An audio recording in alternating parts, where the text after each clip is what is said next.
할렐루야. 어떻게 주님 안에서 평안하셨어요? 다들?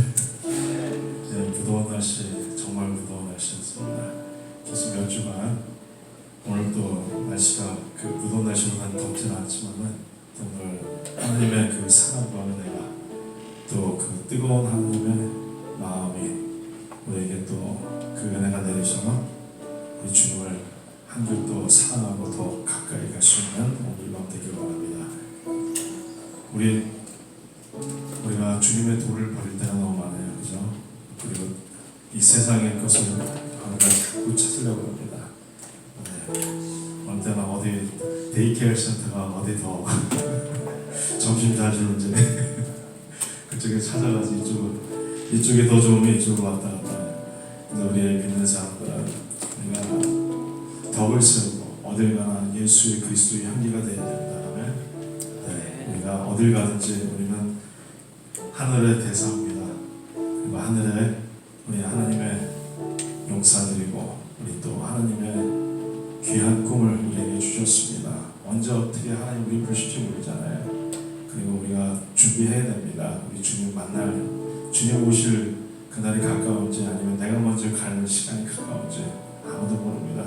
우리가 오늘도 주님 날 버리게 하여 주시고 주님 나만 보는 게 아니라 우리 하나님의 영광을 보게 하여 주시고 또 내 이웃들과 또 우리가 사랑할 수 없는 사람들을 사랑할 수 있고 용서하고 우리가 축복까지 갈 수 있는 그런 자들이 하여 주시옵소서. 우리 잠깐 기도드리고 우리 찬양 드리겠습니다. 주님 우리를 위해서 심한 고난을 받으셨고 우리를 위해서 부끄러운 십자가 지셨습니다. 그 험한 십자가 주님 우리를 살리기 위하여 아버지 2000년 전에 주님의 사랑을 주님 우리에게 보여주셨습니다. 하나님 자신이 육신이 되어서 말씀 육신이 되어서 이 땅에 이 죄된 땅에 오셨습니다.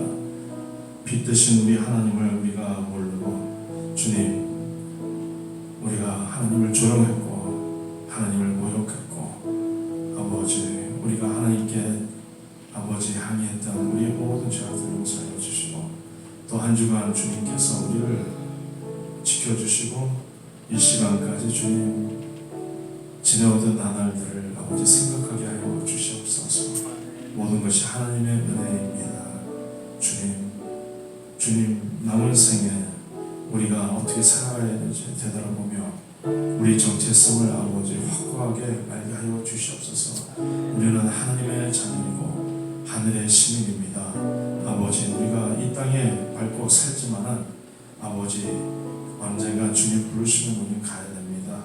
오늘이든 내일이든 주님 우리가 준비하게 하여 주시고 거룩한 신부로서 주님을 맞이하게 하여 주시고 아버지 주님 뜻대로 살다가 아버지 주님의 영광을 위해서 한 영혼이라도 주님 전도하게 하여 주시고 하나님 아버지의 마음을 갖게 하여 주시옵소서. 비록 소수 우리가 모였지만 주님 진리와 영으로서 하나님 아버지를 예배하는 자를 찾는다 말씀하셨습니다. 아버지 그 자가 내가 되게 하여 주시고 오늘 성령님 이곳에 환영합니다. 성령님 이곳에 운행하시고 순서마다 주님께서 인도하여 주시옵소서. 우리의 삶의 주관자 되신 우리를 사랑하시는 우리 주님만을 바라보게 하여 주시옵시고 우리의 모든 죄와 허물 이 시간 예수의 보혈로서 깨끗게 씻어 주시옵소서. 오직 비폭 넣지 하여 주님 앞으로 나오니 주님 우리를 받아 주시옵소서. 모든 영광과 감사와 찬양을 주님께 돌려옵니다. 예수 그리스도의 만들어 기도 올렸나이다. 아멘.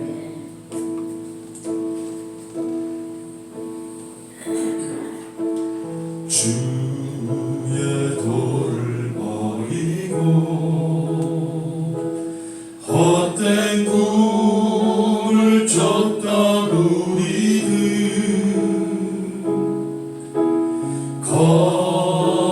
거짓과 교만한 마음을 용서하여 주소서. 하나님의 긍휼로 하나님의 긍휼로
용서받을 수 없는 나를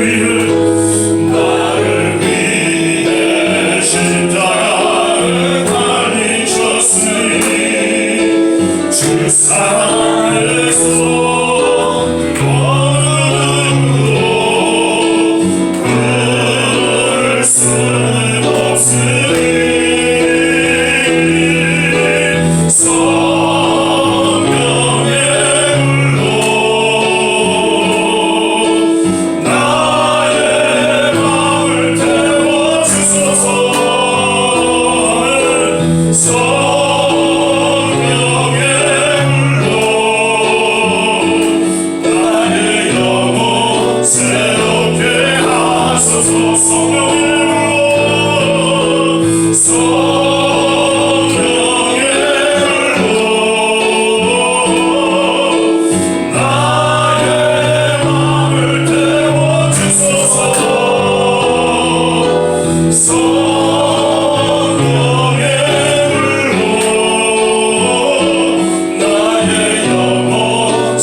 용서받을 수 없는 우리를 위해 십자가에 달리셨고 우리에게 소망을 주셨습니다.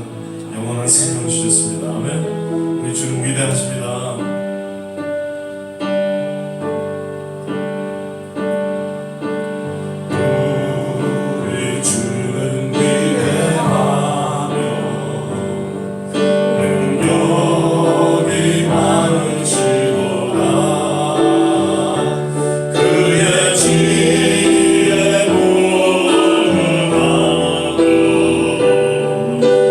나는 영원하노라.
찬송하세 주님 나를 구하셨네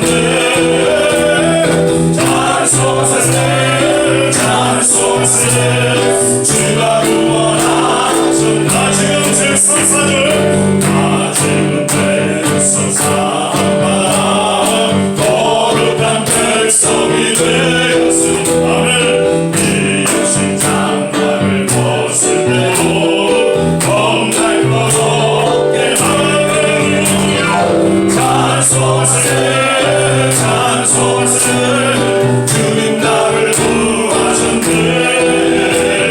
찬송하세 찬송하세 주가 구원하셨네 우리가 이 세상 떠날 때에 예수의 손목을 볼 때야 너는 영원히 들고 천국에서 주 앞에 사게 영원히 찬송하세 찬송하세 주님 나를 구하셨네 찬송하세 찬송하세 주가 구원하신 잠시 세상에 내가 살면서 항상 찬송 부르다가 나를 저으로 오라 하시면 영광 주게 나가 열린 천국문 내가 들어가 세상 지름 내려놓고 빛난 별들과 바다 쓰고서 주와 함께 다스리니 눈물 굴자 기도를 부면서 나의 갈비 나가는 예함을 주의 품안에 내가 안기어 영원토록 살리오 열린 천국문 내가 들어가 세상 짐을 내려놓고 빛난 별들과 바다 쓰고서 주와 함께 다스리니 나의 가는 길 걸고 험하며 산 높고 고른 깊어 고난 나의 몸 쉴 것 없어 복된 날이 밝아오 열린 천국문 내가 들어가 세상 짐 내려놓고 빛난 별들과 바다 쓰고서 주와 함께 길이 살지 한숨 마시고 지금 없는 날 사모하며 기다리지 내가 그리던 주를 배울 때 나의 기쁨 넘치리라 열린 천국문 내가 들어가 세상 짐을 내려놓고 빛난 별들과 바다 쓰고서 주와 함께 다스리사 사절 한숨 마시고 지금 없는 날 사모하며 기다리라면 내가 그리던 주를 배울 때 나의 기쁨 넘치리라 열린 천국문 내가 들어가 세상 짐을 내려놓고 빛난 별들과 바다 쓰고서 주와 함께 길이 사 열린 천국문 내가 들어가 세상 짐을 내려놓고 빛난 별들과 바다 쓰고서 주와 함께 길이 살리 아멘 아멘 아멘 아멘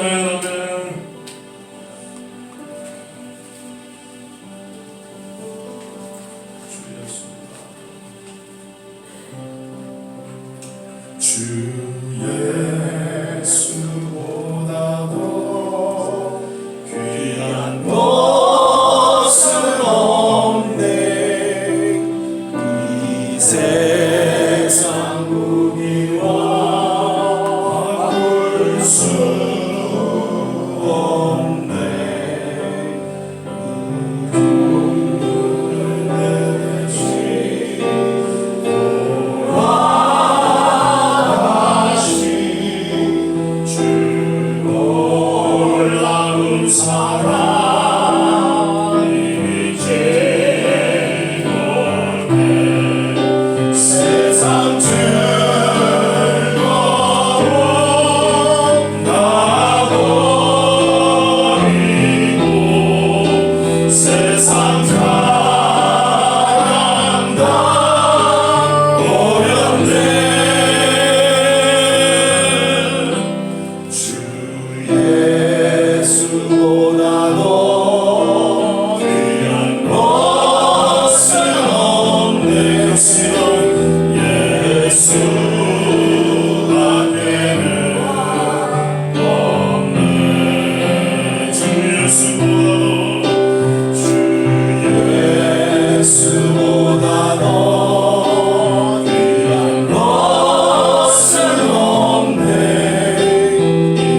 오늘 주님을 찬양하고 주의 이름을 높여드립니다. 우리의 모든 삶 가운데 오직 예수 그리스도만이 영광받아 주시옵소서.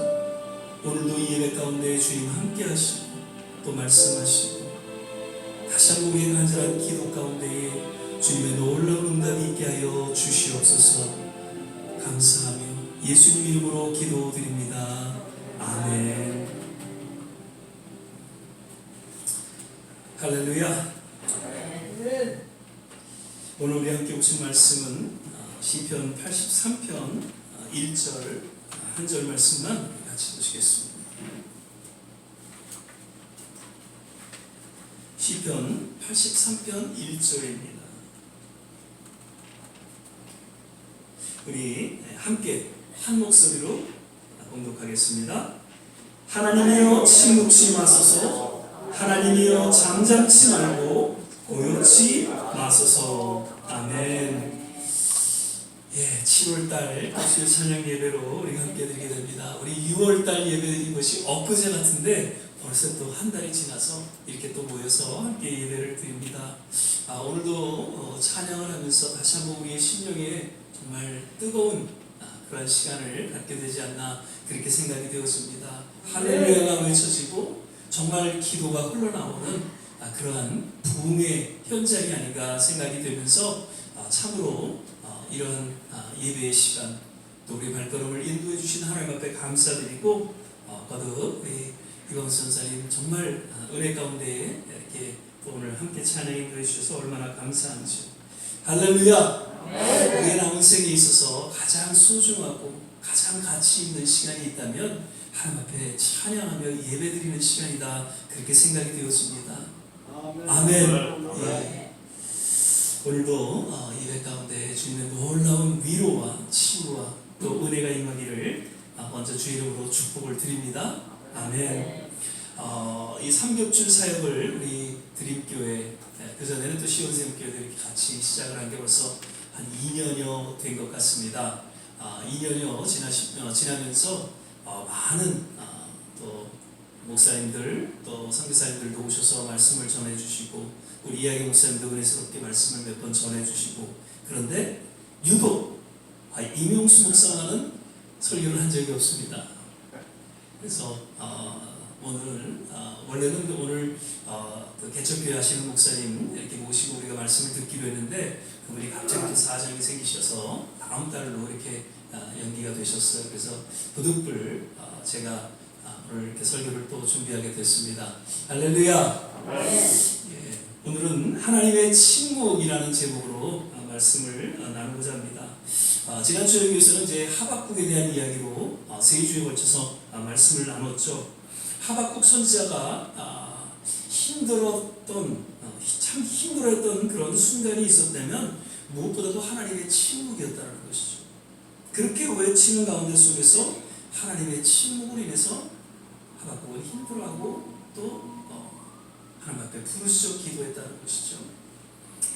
침묵이라는 단어 저는 그렇게 얘기합니다. 신앙생활에 있어서 아주 친근한 단어로 여겨지고 오히려 그 침묵의 시간들을 통해서 성숙한 하나님의 사람들로 거듭나게 된다는 것을 이야기한다는 것이죠. 물론 성경에서도 여러 곳곳에 이 침묵에 대한 이야기를 이야기하고 있습니다. 우리가 잘 아는 모세 40년 동안 그 광야의 여정을 통해서 하나님의 침묵을 맛봤던 사람이었죠. 그런 열정과 헌신 가운데 그 이스라엘 백성들을 구원하고자 하는 그러한 뜨거운 마음이 있었지만 왠지 한순간 그는 도망하게 되고 미디안 광야에서 40년을 그 하나님의 침묵 가운데 속에서 고통하며 지냈다는 것이죠. 처음에는 아마 하나님 앞에 막 부르짖기도 하고 불평어린 기도도 하고 그랬을 것입니다. 하나님 이게 뭡니까? 이스라엘 백성들을 구원하고자 했던 내가 애굽의 왕자의 이 지위를 포기하고 당신의 백성들을 구원하고자 할 때 40년 동안을 이게 무엇입니까? 라고 아마 외쳤으리라 생각이 되었습니다. 그때도 하나님 침묵하셨어요. 그런데 40년이 지난 하나님의 때에 이르러서 불꽃 떨기나무 아래서 모세를 부르시고 모세에게 사명을 주셨습니다. 놀라운 출애굽의 역사를 펼쳐나갔던 것을 우리는 볼 수가 있는 것이죠. 우리가 잘 아는 또 욥 역시 하나님을 경외하는 믿음의 사람이었어요. 그런데 그 인생에 있어서 정말 삶의 최대의 위기를 맞게 되죠. 모든 것을 잃게 됩니다. 자녀도 잃게 되고 아내도 저주하며 떠나고 그렇게 믿었던 친구마저도 저를 비난하고 정죄하게 됩니다. 몸은 욕창이 나서 도저히 견딜 수 없는 그런 상황에 놓입니다. 그런데 욥이 더 힘들었던 것은 하나님의 침묵이었다는 것이죠. 아무리 부르짖고 외쳐도 하나님은 요지부터 오셨습니다. 그런데 어느덧 때가 되어 하나님이 말씀하시죠. 그때 하나님을 새롭게 경험한 욥은 내가 귀로만 듣던 하나님 이제 눈으로 배웁니다 라고 고백하면서 하나님 앞에 회개하고 나아가는 그런 내용이 42장 마지막 장에 있죠. 그 순간 하나님은 욥을 주목하셨고 그를 위로하셨고 또 축복하셨던 것을 보게 됩니다. 다윗도 13년 동안을 그 사울에게 쫓기면서 아주 험난한 정말 사망에 음침한 그러한 골짜기에 놓여있는 삶을 살아갔습니다. 그리고 그 아들 압살롬에게도 쫓기는 아주 절체절명의 상황에 놓여 있었습니다. 더 힘든 것은 하나님의 침묵이었다는 것이죠.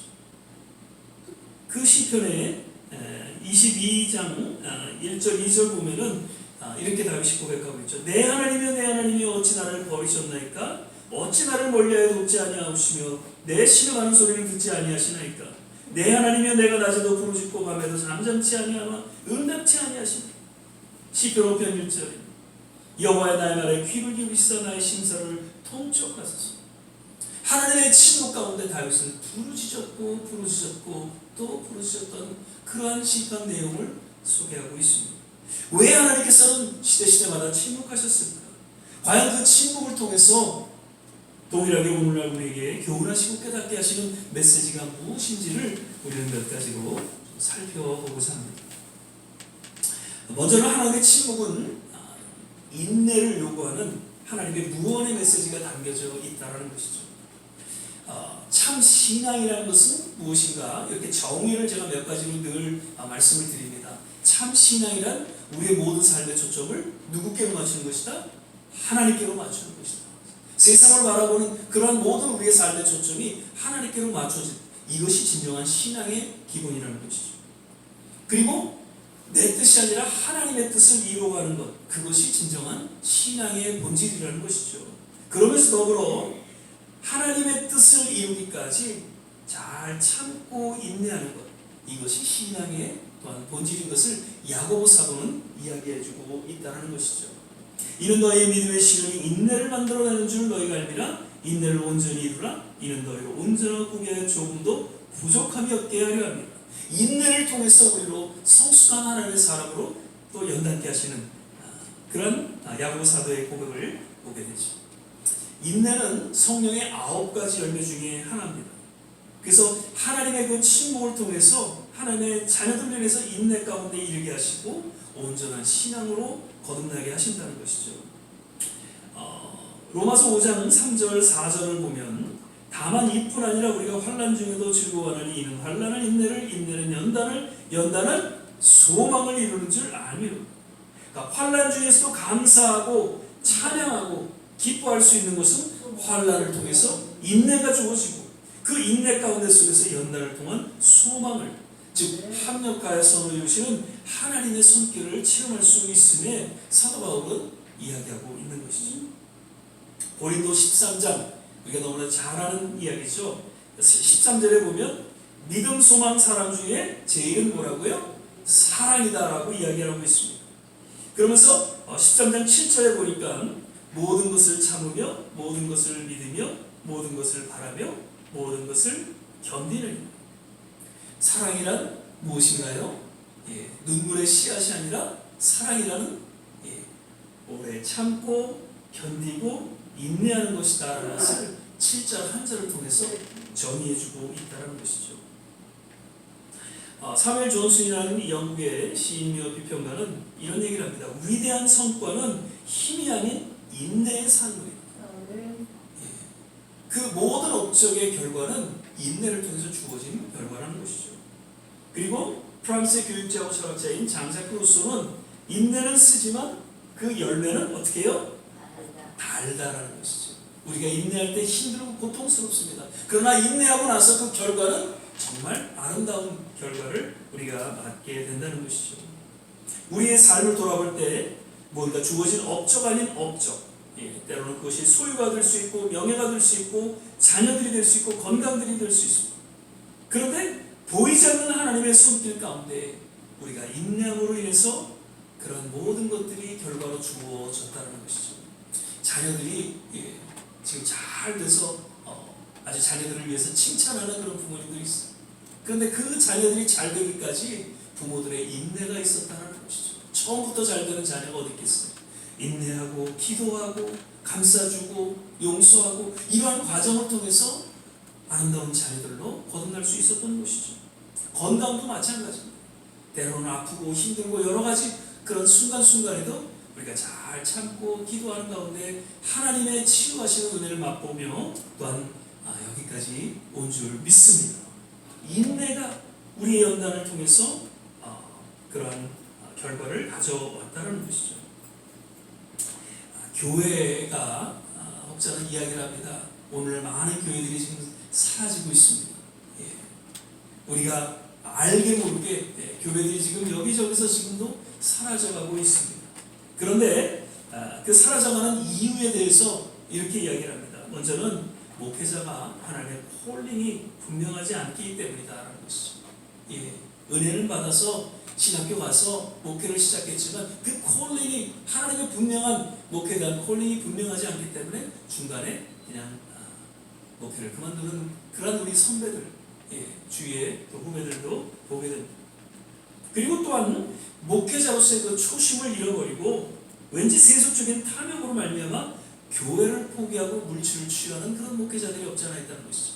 교회를 문 닫습니다. 왜? 그 교회를 팔아서 내 물질을 취하는 그런 목회자들이 있기 때문이라는 것이죠. 교회들이 그래서 지금 문을 많이 닫고 있습니다. 근데 그 닫는 교회들 보면은 대부분 그 교회의 명의가 담임 목회자로 되어 있다는 것이죠. 얼마나 부끄럽고 얼마나 추한 모습인지 모릅니다. 그리고 또 목회를 감당하면서 여러 어려운 순간에 직면했을 때 부르짖고 기도하는 중에도 하나님의 침묵 속에서 인내하지 못함으로 말미암아 결국에는 이 목회 여정을 온전히 걸어가지 못한다는 것이죠. 우리 이야기 목사님도 지난 14년입니다. 저랑은 1년 차입니다. 교회를 개척하고 14년 여정 속에서 제가 우리 목사님의 목회 여정을 다 봐왔습니다. 많은 힘든 그런 순간들이 없지 않아 있었습니다. 그런데 정말 어떤 면에서는 저 같았으면 포기하지 않았을까 막 그런 상황 속에서도 묵묵히 다시 일어나셔서 또 목회를 감당하시고 지금은 교회가 계속해서 부흥하고 큰 배를 2대나 운행하시면서 목회를 지금 잘 감당하고 있습니다. 할렐루야! 인내였어. 저도 지난 15년의 그 목회 여정을 보면 참 부족하고 연약하지만 그래도 이렇게 목회를 감당할 수 있었던 것은 참고 인내함, 하나님이 주신 그 콜링을 지켜나가고자 하는 그런 신앙이 있었기에 여기까지 올 수 있었고 이 목회 여정을 그래도 걸어갈 수 있다. 그렇게 고백을 합니다. 하나님께서 하나님의 자녀들을 통해서 무엇보다도 인내를 통한 열매를 거두시기를 원하실 때 때로는 이 침묵이라는 수단을 사용하신다는 것이죠. 오늘 이 본문 말씀 시편 기자의 그 외침을 통해서 하나님의 침묵, 인내를 요구하시는 무언의 메시지가 담겨져 있다는 것이죠. 우리의 남은 생에 있어서 이런 하나님의 침묵 속에 다시 한번 우리의 삶을 돌아보면서 잘 참고 인내할 수 있는 성도의 삶이 펼쳐지기를 주의 이름으로 부탁을 드립니다. 아멘. 그리고 하나님의 침묵은 그 인내 가운데에 참된 회개와 새로운 변화를 요구하시는 하나님의 거룩한 메시지가 또한 담겨져 있다는 것이죠. 여러분, 자녀들이 부모 말을 잘 안 들으면 왠지 부모님들은 침묵합니다. 이는 결코 부모들이 자녀들을 사랑하지 않는 것은 아니죠.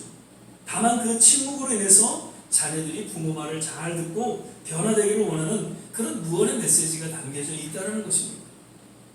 이가 지금 잔뜩 썩어서 이를 다 지금 뽑게 생겼어. 그런 아이가 지금 집에 앞에 가다가 가게를 만났어요. 가게에서 사탕을 지금 이 눈동을 들이고 엄마한테 졸라댑니다. 사탕을 사달라고 막 땡깡을 부리고 오는 거예요. 그때 엄마가 어떻게 했어요? 침묵합니다. 냉정하게 그 아이의 땡깡을 물리치고 그냥 데리고 집으로 갑니다. 멀리서 바라볼 때 그 이웃 사람들은 아니 저 엄마는 저렇게 저 아이를 갖다 저렇게 냉정하게 저럴 수가 있냐, 저 아이를 사랑하지 않는구나, 그렇게 이야기할 수 있겠습니다. 그러나 그렇지 않죠. 그 아이를 사랑하기 때문에 지금 그 사탕을 먹으면 이빨이 완전히 썩어버리기 때문에 도저히 사줄 수가 없었던 것이죠. 여러분, 우리도 하나님 앞에 이러한 모습으로 나아갈 때가 있다는 것이죠. 정말 하나님 앞에 간절히 요청하고 기도하는데 하나님은 침묵하십니다. 우리가 간절하게 원하는 그 무엇보다도 먼저 우리가 변하기를 원하시는 주님의 뜻이 담겨져 있다는 것이죠.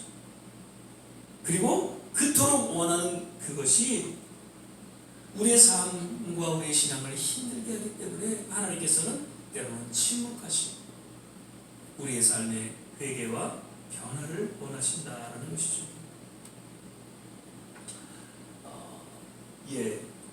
덴마크 철학자인 신학자 케이케가는 기도로 하나님의 뜻을 바꿀 수 없다. 그러나 기도하는 우리가 어떻게 해요? 하나님의 뜻으로 변화될 수 있다는 것이죠. 우리가 기도한다고 하나님의 뜻을 그렇게 쉽게 바꿀 수 없습니다. 그러나 기도하는 가운데 우리가 하나님의 뜻으로 변화되는 것이죠. 그때 하나님의 뜻이 우리의 삶을 통해서 이루어집니다. 하나님의 침묵을 통해서 이러한 하나님의 뜻을 깨닫게 되고 내가 변하는 그것이 진정한 하나님이 원하신다는 것이죠. 마태복음 18장 18절에는 진실로 너에게 이르노니 무엇인지 너희가 땅에서 내면 하늘에서 매일 라는 말씀입니다. 예수님께서 제자들에게 말씀하신 내용이죠. 우리가 신앙생활에 있어서 특별히 이제 기도 생활할 때 기도 응답받지 않는 그런 원리에 대해서 성경은 여러 가지 이야기하고 있습니다만 특별히 이 한 구절 이 말씀을 통해서 근본적인 원인이 무엇인가를 깨닫게 해주고 있죠. 묶여있는 영성, 무언가 매여있는 그런 영성이 우리의 기도를 막고 있다는 것입니다. 하나님의 생각, 하나님의 마음과 그 뜻과는 달리 나의 생각, 나의 마음, 나의 뜻으로, 나의 신앙으로, 나의 종교로 꽉 차 있어서 하나님의 손길이 도무지 임할 수 없는 그런 영적 상태를 이야기하고 있는 것입니다. 당시에 바리새인들이 그랬고 서기관 유대인들이 그러했습니다. 그래서 결국 예수님 앞에 무서운 책망을 받게 되었죠. 하나님께서 이러한 묶여있는 영성이 풀어지기까지 침묵하신다는 것이죠. 그래서 그 침묵을 통해서 처절하게 그 부르짖는 기도로 나아갈 때 하나님의 뜻을 깨닫게 되고 회개와 용서를 통한 참된 기도자로 하나님 앞에 바로 서게 된다는 것입니다. 다윗이 밧세바와 가늠한 후에 남편 우리아를 죽게 하는 무서운 범죄를 저질렀습니다. 근데 처음에는 별로 죄책감을 느끼지 못했어요. 그런데 나단 선지자의 그 책망 어린 이야기를 듣고 비로소 죄책감을 느끼기 시작했습니다. 그래도 그때까지만 해도 그렇게 심각하게 생각하지 않았어요. 그런데 하나님이 침묵하셨어요. 그동안 늘 대화하고 정말 함께하고 하나님을 찬양하고 그런 다윗의 삶에서 갑자기 하나님의 임재가 떠난 것 같고 하나님이 침묵하십니다. 그러면서 다윗은 시편 51편에 처절하게 부르짖고 기도합니다. 하나님이 구하시는 제사는 상한 심령이라 하나님이여 상하고 통회하는 마음을 주께서 멸시치 아니하시리다. 회개, 처절한 부르짖음, 결국에는 다시금 하나님 앞에 새롭게 나아가는 하나님의 용서 가운데에 치유와 회복으로 거듭나는 그런 계기가 되었던 것을 볼 수 있다는 것이죠. 존 트랩이라는 청교도 신학자는 삶을 변화시키는 것이 최고의 회개이다라는 이야기를 합니다. 우리의 삶이 변화되는 것, 그것이 최상의 회개의 모습이라는 것이죠. 우리가 변하지 않는다면 진정한 회개의 그런 모습이 드러나지 않는다는 것입니다. 그리고 초대교부였던 암브로시우스는 회개는 자신의 관점 대신 하나님의 관점을 취하는 것이다. 그 죄의 히브리 원어 중에 missing the target이라는 단어가 있습니다. 표적에서 벗어난 것, 그것이 죄라는 것이죠. 그런데 다시금 표적으로 돌이키는 것, 이것이 회개라는 것입니다. 우리의 삶의 표적이 하나님께로 돌이킬 때 이것이 회개요, 또 우리의 진정한 신앙의 시작이라는 것이죠.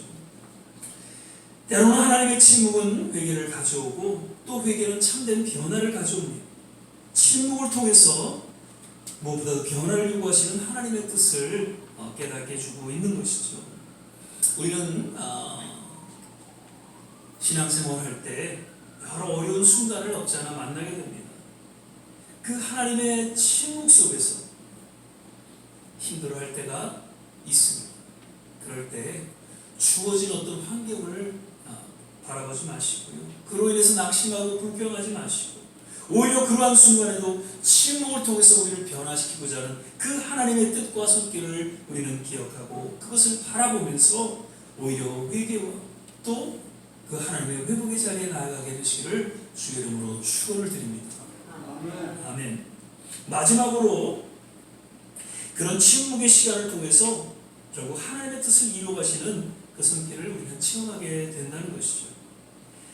스위스의 법학자고 철학자인 칼 힐티스라는 분은 진정한 창조는 침묵 속에서 이루어진다라고 이야기하고 있습니다. 하나님께서 창조하실 때 뭐 대단하게 굉장하게 이루시지 않았어요.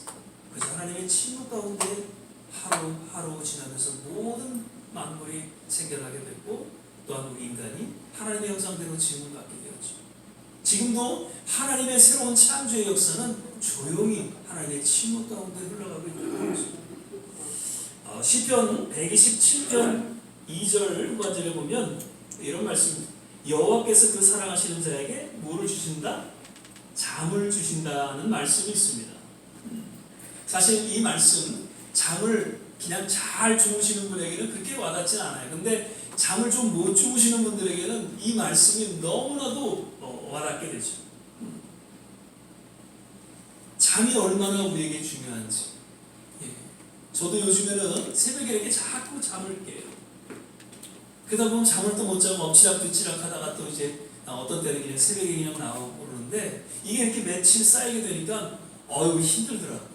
그전에는 그냥 누우면 자고 그냥 얼마나 잠자는 거에서 그래서 주위에서 잠을 못 주무신다 그러면 좀 이해가 안 됐어요. 아니 이 피곤한 세상에 왜 잠을 못 주무실까? 그런데 제가 그렇게 잠을 잘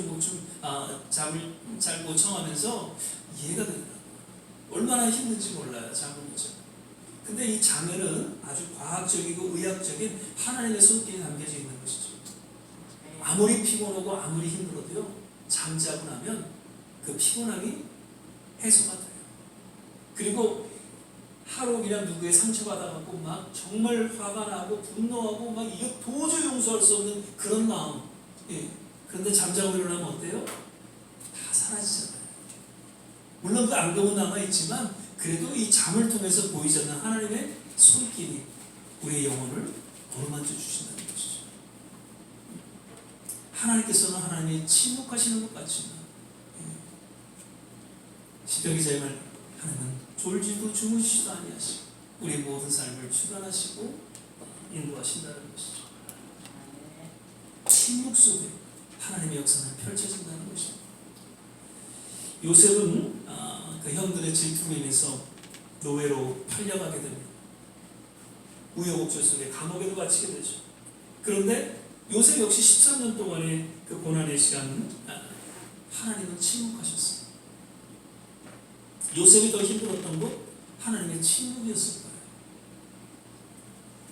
사실 요셉에게 두 번의 꿈을 꾸게 하신 건 누구예요?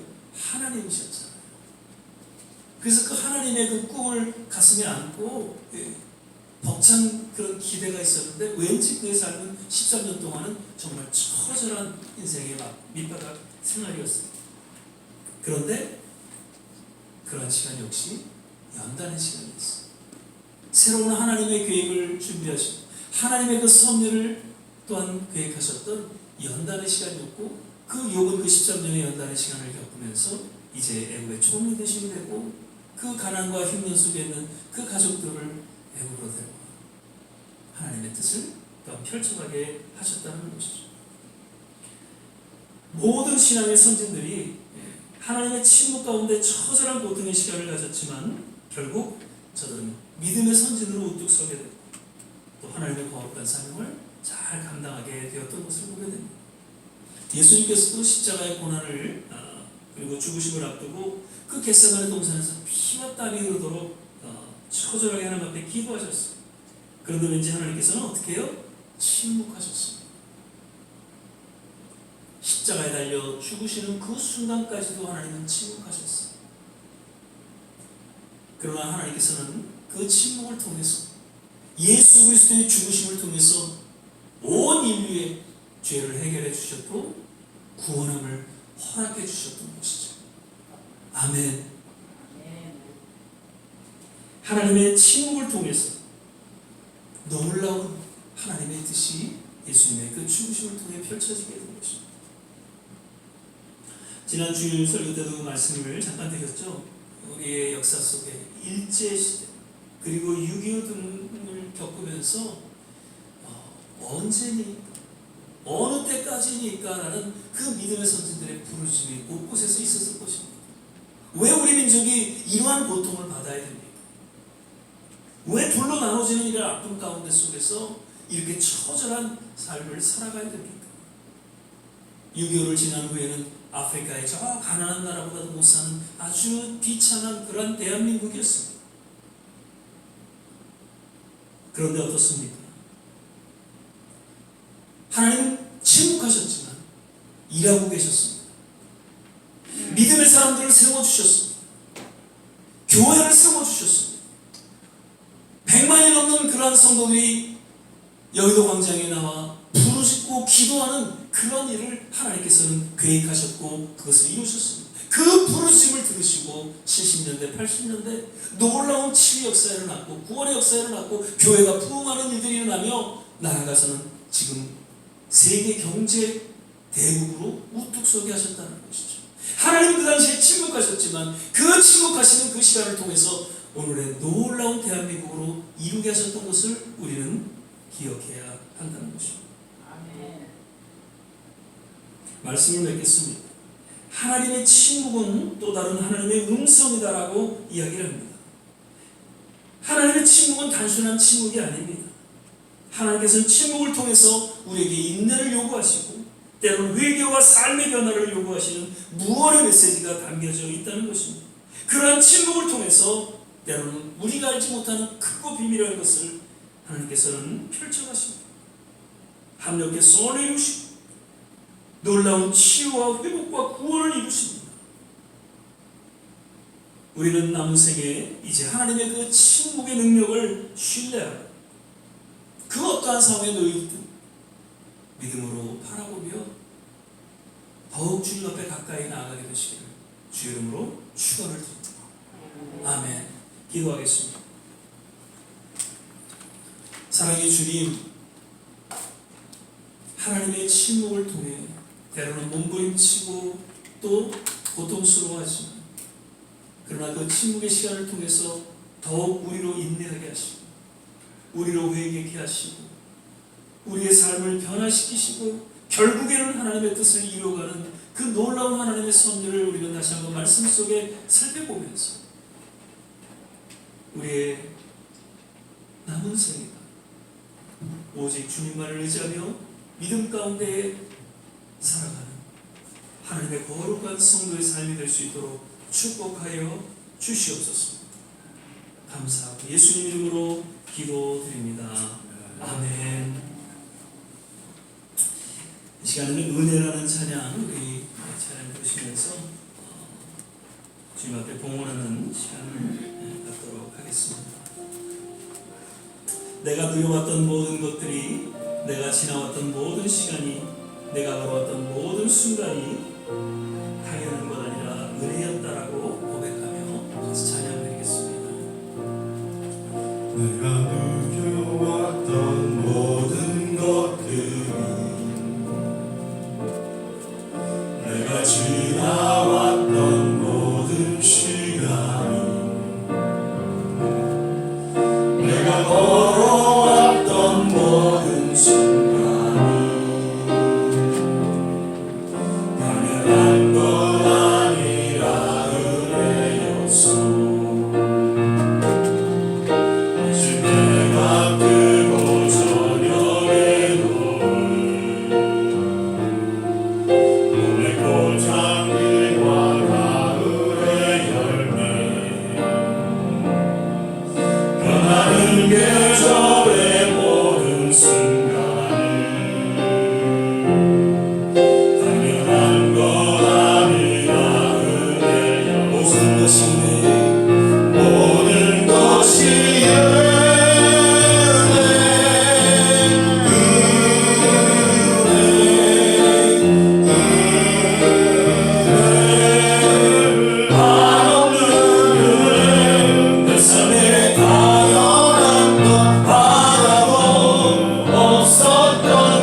모든 것이 은혜였소.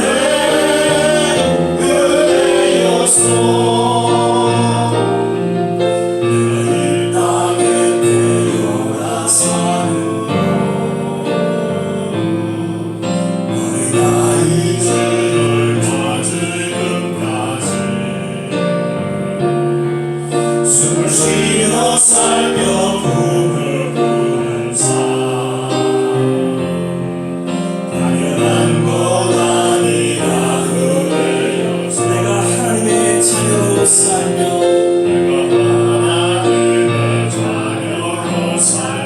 오늘 찬양하고 예배하는 삶,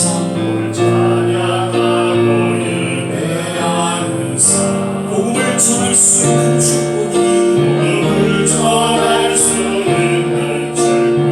당연한 것 아니라 은혜였소. 할렐루야.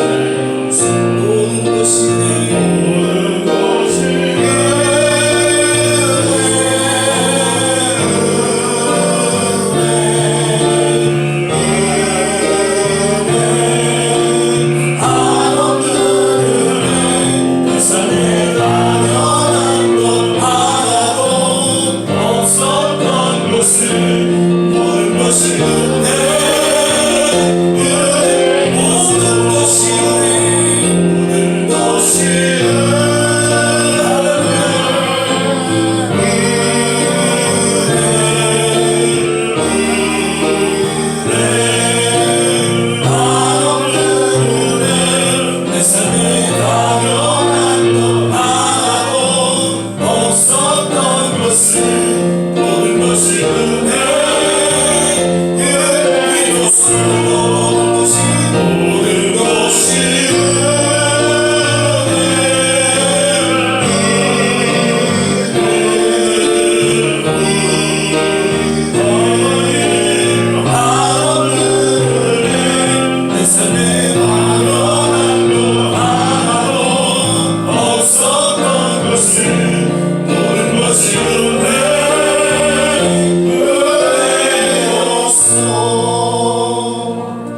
우리 시간에 같이 한번 합심해서 기도하신 후에 우리 이하경 목사님 나오셔서 드리신 예물의 축복 기도해 주시고 축도로 예배를 마치도록 하겠습니다. 이 시간 우리 주신 말씀 생각하면서 같이 한번 합심해서 기도하겠습니다. 하나님의 친구 가운데 다시 한번 하나님 인내하게 하시고 회개하게 하시고 변화되어 하나님의 뜻을 이루어가는 우리의 삶이 되게 하시고 우리의 자녀들의 삶이 되게 하여 주시옵소서.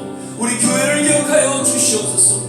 우리의 맡겨진 사명 잘 감당할 수 있도록 특별히 우리 드림교회와 좋은 시작교회가 주님 오실 그날까지 합력하여 선을 이루며 주님이 삼겹주의 사역을 잘 감당할 수 있도록 주께서 역사하여 주시옵소서. 특별히 육신의 연약함으로 고통받고 있는 우리 성도들, 우리의 자녀들 주님 이 시간에 치유하여 주시옵소서. 우리 시간 같이 한번 합치면서 기도하겠습니다. 할렐루야 할렐루야. 좋으신 아버지 하나님, 이 시간에 주의 이름으로 기도합니다. 주님 오늘도 우리에게 말씀하여 주셨사오니 주님의 그 친구를 통하여 하나님 낙심하고 좌절하고 하나님 아파하고 하나님 고통 가운데 놓인 그러한 삶에서 벗어나고 오히려 우리의 영혼을 울려고 주님과 친구를 통한 하나님께서 우리를 바라보게 하시고 하나님 앞에 감사하며 주님 앞에서 가까이 나아가는 우리의 남은 생애가 되게 하여 주시옵소서. 아버지 하나님, 힘들고 어렵고 고통스러운 그런 하나님을 지어서 지켜주시고 여기까지 인도하신 하나님을 찬양합니다. 모든 것이 하나님의 은혜였음을 고백하지 않습니다. 아버지 하나님, 이 시간 세상 주여 성령을 하나님 이루고 주시옵소서. 주여 탄주하여 주시옵소서. 육신의 연약함을 하나님 주시옵소서. 영혼의 신령을 이루옵소서. 주여 탄주하여 주시옵소서. 피부로 손으로 안수하여 주시옵소서. 하나님 나라를 깨어주시고 강건한 무관한 소변으로 되기를 택하며 믿음으로 살게 하여 주시옵소서. 할렐루야 할렐루야 할렐루야.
말씀을 생각해 봅니다. 아버지 하나님이 지금 우리를 향하여 침묵하고 있는 것은 우리가 주님께 초점을 맞추며 날아가는 화살인데 세상적으로 향하 있고 육신을 향하여 육신의 정욕을 향하고 있는 우리의 모습을 바라보며 우리가 바로 하나님께 초점을 맞추며 우리가 가던 길에서 되돌아서라고 오늘 주신 말씀을 저희가 아멘으로 받았습니다. 아버지 하나님, 우리 자신을 되돌아보며 이제는 우리가 향한 세상적인 초점이 아닌 하나님께로 방향을 터나기를 원합니다. 주님 앞에 회개하기를 원합니다. 주님의 침묵 속에 우리는 또 다른 다시 한번 우리를 사용하시기 위하여 침묵해 주시는 아버지 하나님을 바라보게 되었습니다. 아버지 하나님, 이제는 저희가 세상적으로 인내하며 참고 견디며 주님께로 바로 초점을 맞추며 향하는 우리의 모습 같게 아버지 하나님 매일매일 회개하게 도와주시고 주님만을 바라보게 도와주시옵소서. 그것으로 말미암아 침묵 속에서 일하시는 아버지 하나님의 역사를 체험적으로 느끼며 하나님께 내어드리는 도구가 되게 도와주시옵소서. 이 시간 하나님께 내어드리는 도구가 되기 위하여 우리 자신을 내어드렸습니다. 또한 하나님께 감사하여 우리의 물질도 내어드렸습니다. 아버지 하나님, 이 시간에 흡양하는 가운데 우리의 마음속에 우리 영혼 속에 영이 우리를 주관하는 가운데 아버지 하나님께 초점 맞추어 달려가는 그 길때 올바로 달려가게 도와주시옵소서. 또한 주님께 우리 자신을 내어드렸사오니 영으로 말미암아 사는 우리의 삶 되게 도와주시옵소서. 우리를 드린 저희를 흡양하신 아버지께 감사의 가운을 올려드립니다. 지금은 우리 주 예수 그리스도의 은혜와 하나님의 극진하신 사랑하심과 보혜사 성령님이 함께하심이 오늘 삼겹줄 연합 예배를 통하여 우리에게 주신 말씀을 마음속에 새기며 이제는 주님께로 돌아가기로 작정하는 주의 사랑하는 권속들 머리 위에 지금부터 영원히 함께 있을지어다.